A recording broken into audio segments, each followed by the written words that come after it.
Hello Pisces, this is hello Pisces, this is ख्वाहिश and आज हम करने वाले हैं आपकी रीडिंग। यहाँ पे हम देखेंगे आपका ये जो वीक है ये ओवरऑल कैसा जाने वाला है। ये जो वीक होगा ये होगा 27 से लेकर के 31 तारीख तक का। ये वीक ओवरऑल कैसा जाने वाला है, आप कौन सा एनर्जी से डील करने वाले हो, हम इस रीडिंग में देखेंगे। ठीक है, एक बहुत ही फ्रेश माइंड लेकर के इस रीडिंग को देखिएगा, क्योंकि बहुत सारी आई थिंक अच्छी अच्छी चीज़ें आपकी रीडिंग में आने वाली है पाइसेस। ठीक है,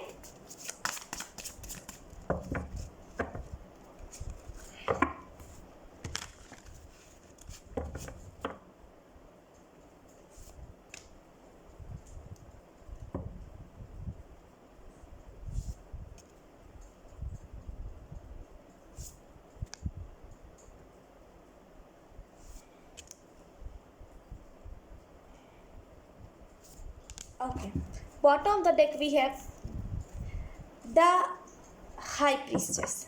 ओके तो आप में से कुछ लोग इसकी द हाई प्रीस्टेस की एनर्जी में जाने वाले हो, जहाँ पे आप समझ जाओगे कि कौन कितना माइंड गेम खेल सकता है। ठीक है, द हाई प्रीस्टेस की ऊर्जा क्या होती है, अगर आप मेरे से पूछोगे ना ख्वाहिश, हाई प्रिस्टेस की ऊर्जा क्या होती है, तो मैं आपको एक ही चीज़ बताऊंगी इसके बारे में। हाई प्रिस्टेस वो होती है जो कि सब रानियाँ होती है, जो कि बोलती है, मतलब कोई भी चीज़ पे जल्दी रिएक्ट कर देती है। जो हाई प्रिस्टेस ही होती है जो शांति से सुनती है, ऑब्जॉर्व करती है, ना ज़्यादा बोलती है, ना ज़्यादा गुस्सा दिखाती है, ना ज़्यादा उसके इमोशंस वो किसी के सामने दिखाती है, क्योंकि उसे पता होता है कि लोग कैसे होते हैं, है ना। तो यहाँ पे आप इसकी एनर्जी में जाने वाले हो, बहुत खूबसूरत। Okay, first card we have Knight of Swords. Okay, second card we have Four of Cups. Third card we have Queen of Cups. Cups. Temperance. Wow. The Star. Okay Pisces, तो यहाँ पे मैं आपको बता सकती हूँ एक स्पीड आपकी लाइफ में आने वाली है, एक नई स्पीड, मतलब जहाँ पे एक चीज़ एक टाइम था आपके लाइफ में जहाँ पे सारी चीज़ें एक बहुत ही स्लो चल रही थी, सारी चीज़ें डाउन जा रही थी। अब एक टाइम आया है आपके लाइफ में जहाँ पे सारी चीज़ें स्पीड में चल रही है, जहाँ पे आपने अपने लाइफ में अपना कमांड अपने हाथ में लिया है, तभी कहीं ना कहीं आप अपने लाइफ को अच्छे से जी पा रहे हो। ठीक है, और फोर ऑफ कप्स का कार्ड हमें बताता है एक बहुत ही एक मतलब बहुत ही नादानी वाली एनर्जी। मैं मतलब फोर ऑफ कप्स की एनर्जी को एक बहुत ही बच्चों वाली एनर्जी मानती हूँ, क्योंकि मैं आपको बच्चा नहीं बोल रही हूँ, मैं जस्ट आपको बता रही हूँ, क्योंकि फोर ऑफ कप की एनर्जी में मैं कभी कभी खुद भी रहती हूँ, जहाँ पे मैं बहुत ही चाइल्डिश बिहेव करने लगती हूँ, जहाँ पे मुझे गॉड कुछ देने की कोशिश कर रहे होते हैं, एक बहुत ही पॉजिटिव चीज़, लेकिन मैं फिर भी नेगेटिव चीज़ पे ध्यान देती हूँ, क्योंकि मुझे मेरे को वही चाहिए होता है, मेरे को उससे अच्छा नहीं चाहिए होता है। ये बहुत लोगों की सोच होती है, आई नो, और कहीं ना कहीं ये एक बहुत ही चाइल्डिश बिहेवियर होता है, जहाँ पे आपको उससे बेहतर से बेहतरीन दिया जा रहा है, लेकिन हमें सिर्फ बेहतर ही चाहिए, हमें बेहतरीन नहीं चाहिए। तो इस एनर्जी से कहीं ना कहीं आप डील कर सकते हो इस वीक में, तो थोड़ा सा इस एनर्जी से दूर रहिएगा। जो गिफ्ट्स आपको मिल रहे हैं उसे रिसीव कीजिए, रेजिस्टेंस में मत रहिए। ठीक है, और उससे ज़्यादा एक्सपेक्टेशन मत रखिए, कि ज़्यादा के तलाश में मत रहिए। ठीक है, क्वीन ऑफ कप्स का कार्ड जो हमें बताता है बॉटम का देखते हैं हमारे पास हाई प्रीस्ट और यहाँ पे है क्वीन ऑफ कप्स। तो डेफिनेटली ये मैं फ्यूचर बता पा रही हूँ आपका। ओके, आप फ्यूचर में द हाई प्रीस्टेस और क्वीन ऑफ कप्स की एनर्जी में जाने वाले हो। क्वीन क्या होती है ना, साधना, मेडिटेशन, अपने सोल को साधने में लगी होती है। और जो हाई प्रीस्टेस क्या होती है ना, वो अपने सोल को साध करके बैठी होती है, वो लोगों को जान करके बैठी होती है।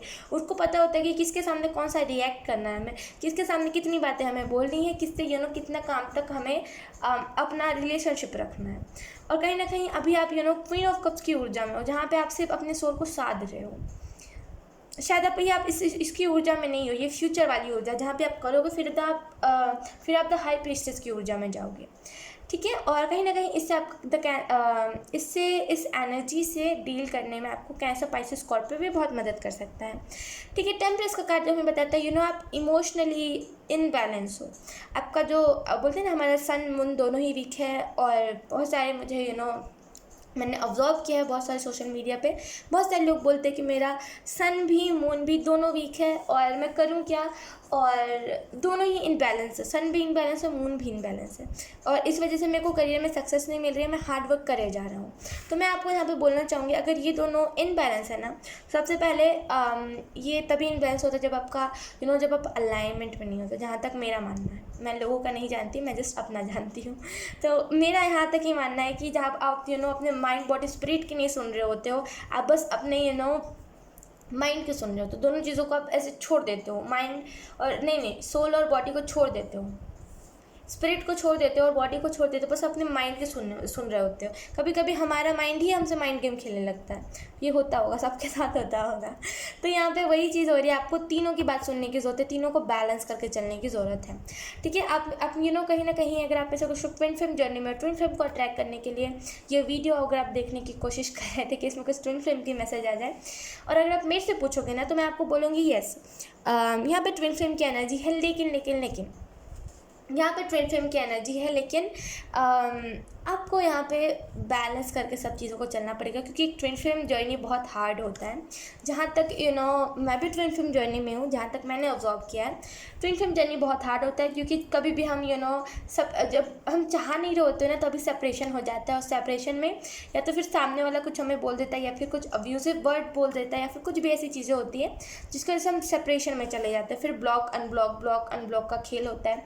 फिर हम सोचते हैं कि हम क्यों मैसेज करें, सामने वाला करे, फिर सामने वाला क्यों करे, हम करें, ये सारी चीज़ें होती है। फिर सडन सामने वाले का मैसेज आता है जो आप इनर वर्क करने लगते हो, और फिर सडन आप इमोशनली फिर डिसबैलेंस होने लगते हो सडन, क्योंकि आपने उस लेवल की इनर वर्क नहीं करी होती है जहाँ पे आप उस एनर्जी को संभाल सको, हैंडल कर सको। फिर क्या होता है, आप फिर उसको कुछ ऐसे वर्ड्स बोलने लगते हो जो कि शायद आप पे शोभा नहीं दे, शायद ये पर्सन आपसे उम्मीद नहीं कर रहा होता है। फिर वो आपको दोबारा से ब्लॉक करके चला जाता है, वो रनर वाली एनर्जी में चला जाता है, आप उसे चेज़ कर रहे होते हो।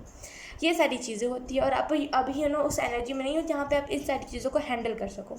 आप खुद बताओ, आप इतनी सारी चीज़ों को हैंडल कर पाओगे क्या? नहीं ना। और एक टाइम मेरा भी था जहाँ पे मैं सोच रही थी, मैं खुद की एक्सपीरियंस अगर मैं बताऊँ ट्विन फ्लेम के बारे में, मैं सोच रही थी अब से तकरीबन 6 से 7 महीने पहले मैं सोच रही थी मेरे को भी मेरा ट्विन फ्लेम मिल जाए। मैं हर एक तरीका अपना रही थी ये मैनिफेस्ट करने का।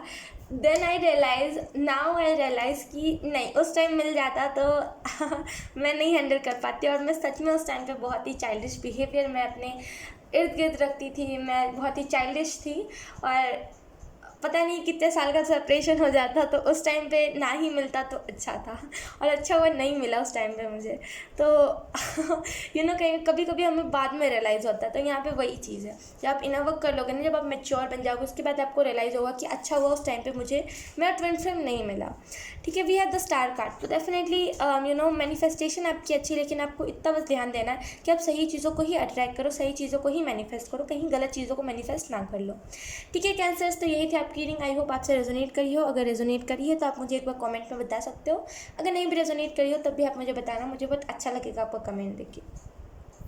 Thank you so much, bye bye.